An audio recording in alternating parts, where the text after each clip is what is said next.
Bow! Good morning, ladies and gentlemen. Thank you guys for tuning in to another episode of the Four Stooges.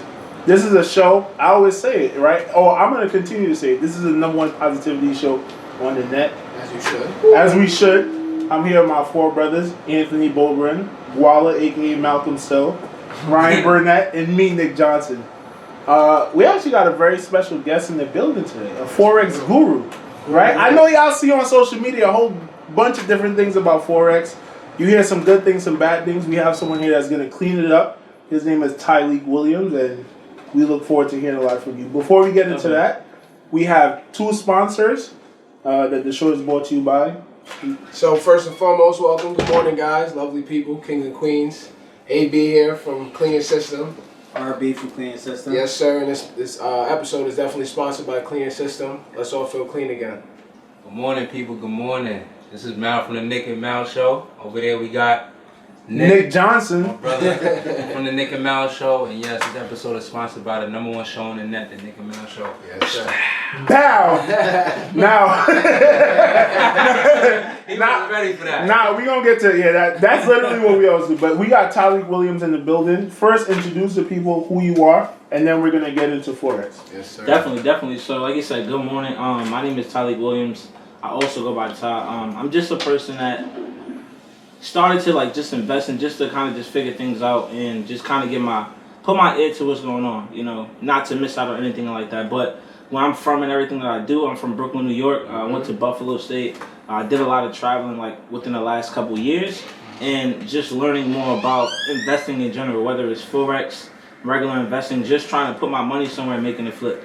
You know, and that's what it's about right now. Respectfully, what are some of the cooler places you've traveled within the past year or few years? I went to California. I'm gonna say this too. I don't really like planes at all. So I don't like planes. So me getting into trading and everything like that, it really brought me out of my comfort zone. And that's where you want to be, out your comfort zone. And now I'm flying more. I went to Cali. I went to Cali twice or three times. Miami a couple times. Houston about 3 times. We're going to Houston again. Going to Mexico next week. So I've just been doing a lot of traveling. I've been to a couple other countries. So it's really just a big journey that's coming up. Respectfully. So Ty, before we hop in.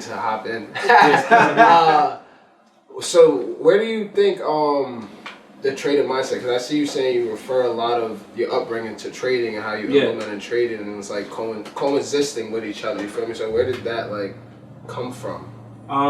That mindset to trade. Honestly, just the journey. They always say, you really start to learn within the lessons that you're taking. If you look at it as you're lost, and there's not really just a lesson behind it, you actually took something away, that's when you lost. So I started to really develop the mindset, just growing up in my neighborhood. I'm from Eastern New York, so it's a lot of things that's not trading related, but I went through that I had to overcome. Right, so I feel it's been with me my whole life, but I really started to understand it within the right means of investing and being a businessman in that nature. That's fire, bro. That's great. That's fire. Look at it, bro. Were you the type of person that was iffy at first when you first heard of Forex or seeing what was going on? When the opportunity presented itself. Yeah. So honestly, I wasn't, and I'll tell you why. Sophomore year, I met this guy named D'Artagnan Mixon. That's my mentor. That's the person that actually brought me on. Mm-hmm. But I met him through one of my friends named Dre. And it's so crazy. We had a viral video that we just just playing dice, just not really playing dice, but just throwing dice. And I made a video, and that's where I met Mixon. It was a viral video on YouTube and everything. And 2 years later, we've been to parties together and stuff like that. So we had some type of relationship. It wasn't too crazy, but we had some type of relationship where we knew each other. So what's up? Mm-hmm. And he made about $2,000 within a week or something. And he told me about it, and I saw it. And it's crazy. We was going to get our haircut from my brother Nate. And that's when I said, okay, cool, I'm going to give this a shot. I knew his reputation. He was a basketball player.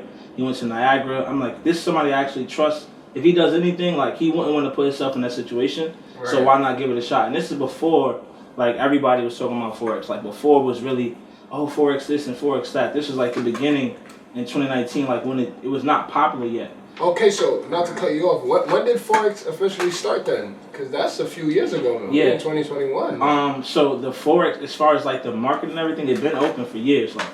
1970s, I believe. Like they used to be like have offices and stuff like that. There's videos on YouTube you can look up. But as far as it started to become more globalized for us, because now people could invest with $100, $50, as low as $10 if they want, and now it's like the minorities, the people that don't really have the money, now they have a chance to get in that playing field. So that's when it started to become more globalized. Like now everybody is in tune with trading. Everybody's like, yo, I can start with 200 and turn it into 500 by the end of the month. And it's like wow. Bro, I can't stop seeing Forex on my newsfeed, bro. That's crazy. Nah, facts. I want to jump into to go back with Malcolm went. When you first started taking that leap of faith, like what did you learn about yourself? I honestly was in a weird position where it's like I just graduated school. I had the best grades in the world. I don't know what it was called, like cum laude or whatever. Sum cum laude. Yeah. I got you. Never heard that. Yeah, Sum cum laude. So I had the best grades in the world or whatever, but I didn't do no internships. So I wanted to be a sports manager in the NBA, like have my own team or something. And that's something I still would do like to this day, but now I'm more so in the mindset of let me own a team, you know, instead of like actually just, you know, fulfilling the position. So when I jumped into that, it was like Forex came about in that time. I was graduating school. I didn't have a job. I wanted to be like a sports manager. That didn't fall through because I wasn't at the right school for it. I didn't do my research, and I was about to work for GEICO, so I didn't really have no money coming in. And you know, GEICO, it's crazy. I went to like apply to be like not a manager, but someone that was making $40-something thousand a year, and they said no.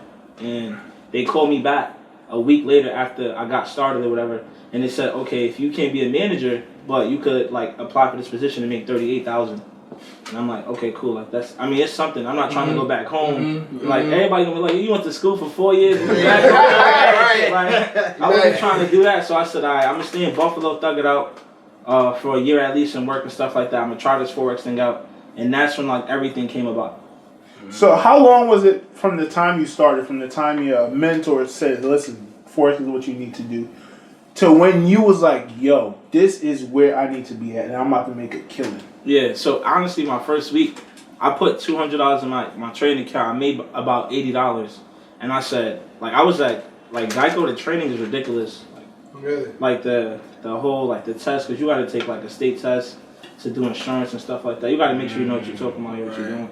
So like that whole week, like imagine graduating, 4 years, great grades, a lot of family, but they're telling you have to work the day after graduation. Like I can't even take a break, no vacation, nothing. So after I just did a 4-year bid. So I had to like I couldn't take no vacation. So like I was just working at GEICO for a week or so, and I'm like, yo, like I just made $80 while working at GEICO, and I didn't really know much. That's when it was really like copy paste profit, like that kind of thing where they kind of dumbed it down for everybody. I'm like, yo, I just made $80 doing nothing, and that's when it clicked because my mentor made $600. And I'm like, yo, how did you make more money than me? He said it was capital. I looked at his account, I looked at mine. I said, okay, it's time for me to get some more capital. And that's when things started to really like, all right, if I want to play in this field and I really want to make like big money, I need to make more money. Like I need more capital. And I started to just have that mindset. Okay, so now that's tough. That's a great answer. Yeah, that was perfect because that seems like anyone that went through something, you know, that had the mindset to physically know, okay, I'm gonna use this as a lesson and not a loss, like you said earlier. So now, what were these habits you started to build up that capital so you could start attacking that big bucks like your mentor was showing you? Definitely. So it's so crazy. My mentor, he actually joined, I think, a month or two before me. So he was fairly new.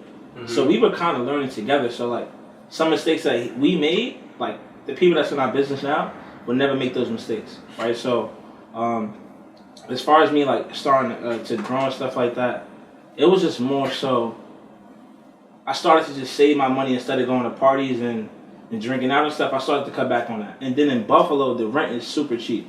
Like I was paying about $900 a month. I was making about probably $1,200 at GEICO, and I was making money every week trading. So I said, okay, every time I make money at GEICO, $1,200 a week. That's what, $2,400 a month or so. I'm spending $900, probably $1,400 max. I got money to play with. I got money to invest, and that's when I started to put money here, credit card or whatever if I wanted to, buy mom something and still help her out, and then still put money in my trading account and build that income, like just build the capital so I can make more. Shift the mindset. Shift the mindset. Yeah, building the life you want. Exactly. Not the life that people tell you to live. That's huge right there, bro. Yeah, that started to click to me. I think a year later, that same statement, like building the life you want. A lot of people think that they live in their life when it's really somebody else's. Like our whole life, go to school, do this, and there's nothing wrong with it. 'Cause I graduated, but more so, these are our parents' goals. Do this. I want you to work. Do this. This is our parents' goals, or grandparents that was pushed upon them and stuff. So it's nobody's fault. It's just time to reshape everything. Like, correct. Really find out why you're here on this earth. Right. And that's crazy. I feel like that's the quickest way to depression. Like, you trying to make Mom Dukes and the whole family happy, and you know what I mean? They did right by you, so you're happy to do that. But at some point in your life, you're like, damn, I'm not even living my life. Yeah. Right. You know what I mean? Like, I need to make steps, and I feel like I kind of went through that.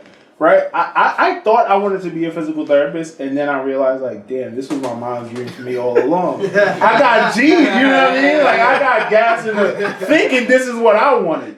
You know what I mean? But just like you did, like we all did, we took hold of our destiny and was like, we're going to do what's best for us. You feel me? That's dope. Some people, like, little do you know, like, some people never wake up. Like some people, Sleepy Joe never know that they're not living their life. Sleepwalker. Until they retire, 60 years old, not really making much, and their grandchildren are taking care of them, like, and they never wake up. Like, they never know what's going on. Like they just think, oh, this is the life I was supposed to live because what was taught to us. So, and you know what's crazy? Like those older people, they don't know what they're doing with their money financially too. I heard a few times people like, yo, the guy. My financial advisor is telling me I should take out the money, but then I might not get penalized, or I might get penalized. Yeah. And he's thinking to himself, he's like, no matter what I do, I feel like any move I make at this age now, I'm gonna get got.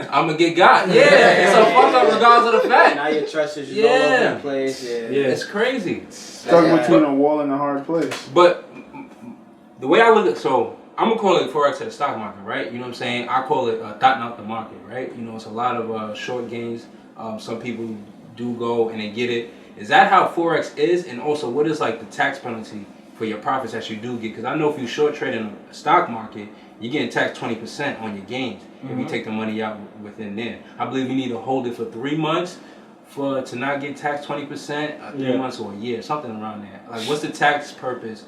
The tax situation with Forex when you take your profits? Yeah. So as far as this is gonna be my first year, really. Like doing taxes because I made like a lot of money.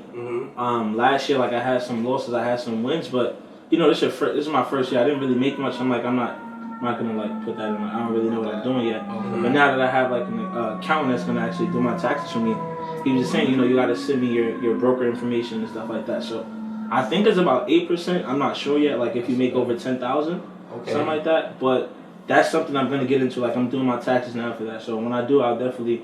Drop it in the comments or whatever. We appreciate it. Drop the comments in the chat, baby.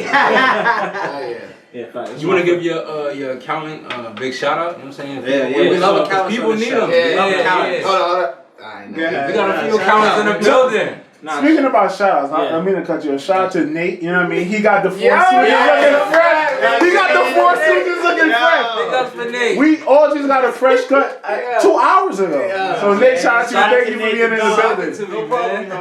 We're going to drop the app name so y'all can see the finished product. If you in New York, he's worldwide, baby. So he has like in the whole Instagram website, I think it's called Samuel CPA. And the reason like everybody goes to him as far as like accounting, I went for him for my taxes, is because like he's not within our investment group. However, like his brother is like one of the multi-millionaires and co-founders of like what we started, like Trade House Investment Group. So we always like support him, and he know what he's doing. And on top of that, it's just why not keep it in the house and help those that surround you. Can't just say we all gonna stick together and we're not helping everybody out. So it's Samuel CPA, Nicholas Samuel. So. Shout out to you, bro. Shout out to Nick, yo. I might have to chop it up because I did get my degree in accounting. One thing I wanted to say, me personally, I'm very ignorant, right? I know that I'm a very ignorant person. I'm glad you're good. When I go on IG and I see the Forex people, y'all are like a cult. right? You know what I mean? As Ant said, the timeline is filled up with y'all, and I'm like, yo, what's up with y'all, bro? Nah, yeah. That I'm just saying, I'm my take on that might be ignorant. I know a lot of people probably view Forex people like y'all are chatting, maybe y'all are doing a pyramid scheme. Now, I'm gonna say I kind of know the answer to this question because you're making money, so you don't give a fuck about what nobody thinks about you. But how do y'all feel about people that might have that view of the Forex community? It's honestly like pretty funny, and don't get me wrong, like this, and anything that you do is always gonna be people that do it good, and people that don't know what they're doing. So, for the most part, some people just got bad experiences that are probably talking about it, but for the most part, like majority of people, they are not educated on like money at all. They're not educated on investing. Like I know people that are talk bad about Forex, who will go to the club and spend $3,000. That's like me if I had $3,000 to spend. But it's like, it's really just information. Like if you just sat and listened to what's going on, like you can trade Forex without an academy. You can do it, but it may be a little harder for you based on who you are. But you can do everything. Like so, when people say it don't bother me anymore, it never really bothered me because like I had like my brothers like with me through it all. But at the same time, it just bothered me how people are still not woke on what's going on. Like, what is gonna have to happen for y'all to really wake up to know that you gotta figure out your purpose? It may not even. It's so many ways to be a millionaire, but you have to figure out what's the closest way to me to be a millionaire that's actually in my hands, that I can touch. You know? So like when you start to weigh out your options of what can happen, that's when people start to wake up. And you know what that's called right there, bro? That's called opportunity cost. And a lot of people are gonna wait until it's too late. And now their cost for the opportunity is very, very high. Whereas if they did it earlier, the opportunity cost would be very low, and then they'll be happily ever after. Feel me? Picking up a skill, or like you said, just investing in yourself, wanting more, bro. Very true. So I like that. That's tough, bro. I like how you broke that down. So now, how can you teach someone who might be ignorant, but is still giving you the time of day? Because I know, like, I'm a businessman. There's a strategy to everything. It's marketing. You feel me? If I'm trying to pitch someone something, they're telling me they don't have the time, or they're telling me they're interested, but just not right now. What's the indicator for you to be like, you know what? Nah, he's in. He's just not saying yes right now. Like, what's the indicator? How do you like tackle that? Honestly, I just give people value. Like you said, like it's always good to.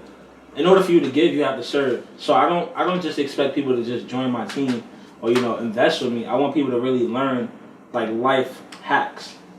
Like when you start to develop these life hacks, life changes. Even if I stop trading today, I can still be successful in anything that I do because I know life hacks. And that's what comes like with the mentorship, like that stuff that you can't pay for. Like you learn that through experiences and stuff like that. So when people are not really in tune, or I see that they're a little like maybe ignorant or not giving me the time of day, I just go to my Instagram, I do whatever I have to do, and I just provide value to people that may help them in their situation. And I just continue to flood with results because nothing can beat results. Like if you see that I was once making $1 a month to now making $100,000 a month, it's like now it's like, okay, like whether I do this or not, I see that he know what he's doing. Right. So maybe let me just give this a shot. So that's how I really treat it. Just results and value in life, period. Just life value, life hacks. Correct. I want to know, what was the most difficult thing for you to grasp in Forex, or like what was the most difficult trait for you to get you to that mogul status? I would say discipline. Discipline, and more so another thing that was kind of difficult for me to grasp was your family and friends won't come with you at first. Like sometimes you have to leave them to lead them, if that makes sense. That's a bar. Sometimes like you gotta separate yourself just to elevate and then come back and say, look, this is how I did it. Let's try this again. Okay, cool. I'm gonna leave again. I'm gonna help someone else from somewhere else. Let me come back again. Like I'm not gonna ever give up on them. But at a certain time, they may give up on themselves. Like, nah, it's too late. Like like yo, it's too late to do this. And it's never really too late. It's just that's something that you learn. If you keep treating it like a loss, and it's like yo, I never will. Nah, I'm good. It's too late for me. It's too late. So like yo, I waited a year. Let me just give this a shot. You'll never know what happened. Like 5 years from now, you could have been a millionaire. 4 years, you could have been a millionaire. But it's like you will never know because you never took that chance. Right. You can't tell the future. So it's like that's how I kind of handle it though. As far as That's dope right there, bro. I like that. What did you say? You gotta leave them to lead them? Yeah, I'm big on that. I think one time I heard LeBron say this, just like, yo, heavy is the head that wears the crown. Right? And when you're trying to be a leader, bro, sometimes people are not gonna see the vision that you have. Exactly. Sometimes you're gonna piss people off. Sometimes you're gonna have to be the lone wolf. You know what I mean? And no one wants to be that. We all want to be part of a big group, but sometimes you gotta take that lead. You go win, and then 10 years from now, you're like, yo, I did it for all of us. Exactly. It's unfortunate that y'all didn't see the vision now. So I'm happy that you have the ability to, you know what I mean, recognize that. Yeah. Because that's powerful. That's powerful. Right there. Go ahead, say what you like to say. What's your current rank now in Forex? Platinum 5,000. It's not even in Forex. It's more so like in the business aspect. Okay. So like I'm a part of like Iron Mastery Academy, and they have something where not only could you invest, but they have an optional side where now, if you know what you're doing, if you feel comfortable with what you're doing, the same way how we spread a lot of other things, you can now spread your business and help people. So like me, I have helped over like 400 plus people, but currently like I'm a Platinum 5,000. Okay. Where do you see yourself in the next, let's say, few years? What's your short-term goals? So that's a good question. I have a lot of different visions right now. It's crazy big, but as far as like in the next few years, not even speaking like about Forex, I just want to be like a multi-investor, real estate, like a lot of other things, because you want to simplify, you want to specify what you're doing so you can diversify later. Right? If you try to master everything right now, like I have my drinking business, I was trying to do that, but if I master this, then I will have enough money to fund everything. So exactly, you can just sprinkle it on everything. So a couple years, like I really want to build a massive organization to help like 20, 50,000 plus people. And not just trading, just like in general, whether it's, helping someone like for the homeless shelters get food, whether it's helping someone with life value, whether it's helping someone, get a job, because, we still need people at work, unless, who's going to do MCA, who's going to do this and that, help people with certain situations and become investors. I just want to impact over 50,000 people within the next 3 years. That's like my goal. My short-term goal is more so to help 5,000 people this year. And where are you at right now? As far I know it's pretty early. Nah, 5,000. As far as like Platinum 5,000 is impacted over 225, but I have like physically impacted 400. However, I know I impacted more than that because it's not just in Forex. Like I'm speaking about worldwide. Like I'm impacting people in my family. Like, yo, I really look up to you. I'm not impacting people around me. Like, yo, I really see what you're doing. So yeah, I can't even count on that. But as far as like what I can see, I impacted like well over 400 people. That's what's up, bro. And that's how people like us is gonna elevate, bro. And like whoever you are, you feel me? Do it in masses. Spread your value. What's the point of you dying with game? Yeah. What's the point of that? Like leaving away. Yeah, like you just die with game. Like no one else can eat. Like unless you selfish. I mean, I know some people. I'm just saying though, like me personally, I feel like the people I'm with right now is like we not trying to do that. Like we're trying to shift the culture. So that's tough. I heard a quote, so I was gonna say I heard a quote like, what's up? I forgot what it was. It was more so like, the graveyard is one of the most like richest places because people die with it. Like they die with biggest dreams. They die with the biggest dreams, and it's like you can never replace that. Yeah, I'm not gonna hold you. That might be. You said that was a thumbnail. It's 2 thumbnails. Say that again. So I think I know I'm messing up a word, but it's more so like. The graveyard is just one of the most wealthiest places, just based off of like people's dreams and goals and what they had. Like who knows what they could have created already, but they was just so selfish with it that it couldn't be done. And it's like so many people. But that's the crazy thing that you said though. You said that they selfish because they didn't act on their dreams. So that's crazy. That is crazy. They selfish because they didn't act on their dreams. It's not like they had the knowledge and they kept it to themselves. They didn't act on their own dreams, so they selfish for that reason. Especially as a man who got a family and kids and a wife to take care of, you better act on your dreams. Yeah. I work in a hospital. I work with a lot of older people. I've never met an older person that said, "Yo, I'm happy I played it safe. I'm happy, you know what I mean? I didn't take a risk and I did chase my dreams." It's either people saying like, "Yo, I had a good life because I did take those risks and I realized my potential," or a motherfucker saying like, "Yo, bro, I'm 80, I'm about to die and I'm depressed because I didn't take that risk." You know what I mean? I'm serious, and that shit motivates me to. My thing is, bro, like the easy life and just getting caught in the rat race is easy to do.